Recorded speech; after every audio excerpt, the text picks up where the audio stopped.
Yo guys, sorry for the noise. Today we're out and about and it's all about self-portraits. How you can take, without any help, great banging self-portraits, simple, easy, effective. And we're gonna do this with my motorcycle as well. I'm gonna take some self-portraits today. Sometimes you're just out and about and you don't have anyone who can help you to take some images of yourself. And I'm gonna show you one very simple, easy way how you can improve your self-portraits when you're out and about by yourself.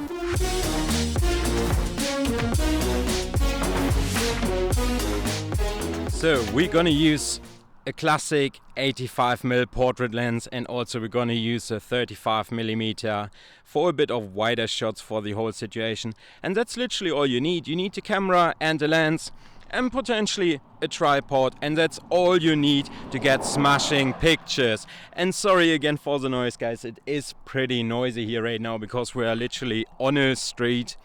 And my original plan was that far in the back there's a bridge and I wanted to shoot underneath the bridge. However, they're doing some work on the bridge, so I can't shoot there. So I stopped here on the roadside and we're gonna shoot with my bicycle.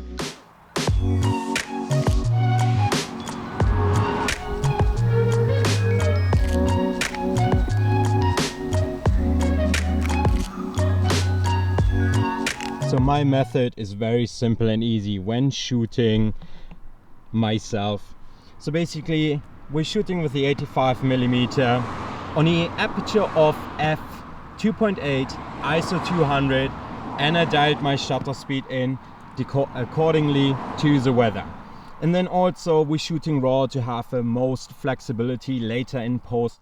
And when you're doing self-portraits, then you might want to actually shoot a bit wider and crop in in Photoshop, just to make sure that you got everything in frame. You don't want to cut any hands off, your ears off, half of the head or anything else. So always shoot a bit wider and crop in post if needed.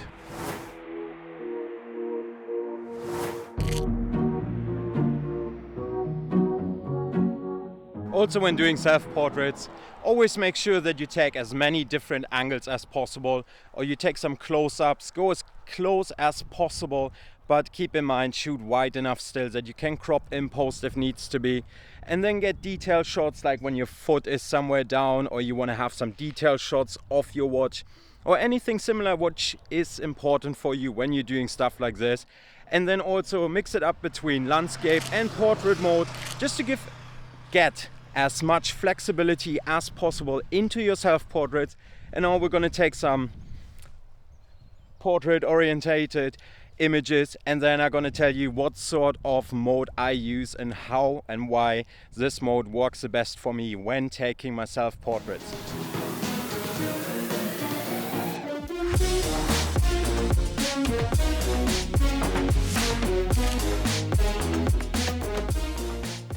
So the benefit shooting with the 85mm portrait lenses, you can blur out the background nicely, so your location doesn't really matter too much. However, because you do a lot of things by yourself, you need to make sure that you got in focus what you want to have in focus. So definitely worth thinking about manual focus, setting your focus, and then setting your camera into interval timer shooting, because it takes several images as long as you want to and you got time to move around. We all know the Instagram method, your self timer. Put a 10-second self timer on, set your image, press the shutter button, have 10 seconds, run to your subject, take an image, run back to your camera. And we all know the hassle with Fujifilm's app as well. So if you use Fujifilm, the app to use for self-portraits is definitely not recommended because it just doesn't work. So I personally shoot with the interval timer setting, set my camera to take an image every 2, 3, 5 seconds, that's literally up to you. And then take an X amount of images, let's say set it to 100 images. You got time to move around, to go to the subject, move around, take an image, move slightly around again, and just got time to take your image.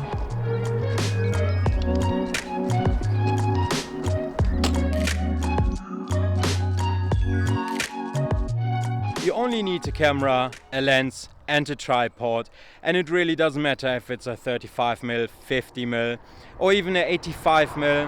And depends on your camera brand, you might want to use the app and connect your phone to the app and then take your image.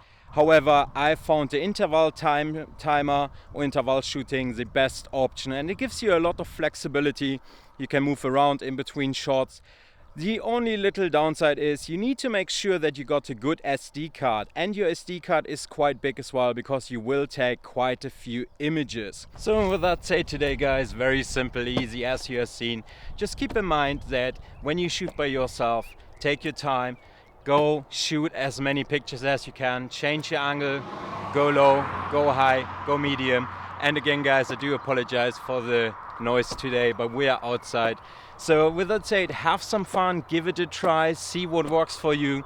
And it really doesn't matter if it's a 23mm, 35mm, 85mm. Choose the lens you think is right for your subject and your surroundings where you are. And let me know in the comments how you get on. And with that said guys, I'm gonna see you in the next one. I go for a little ride now. Until then.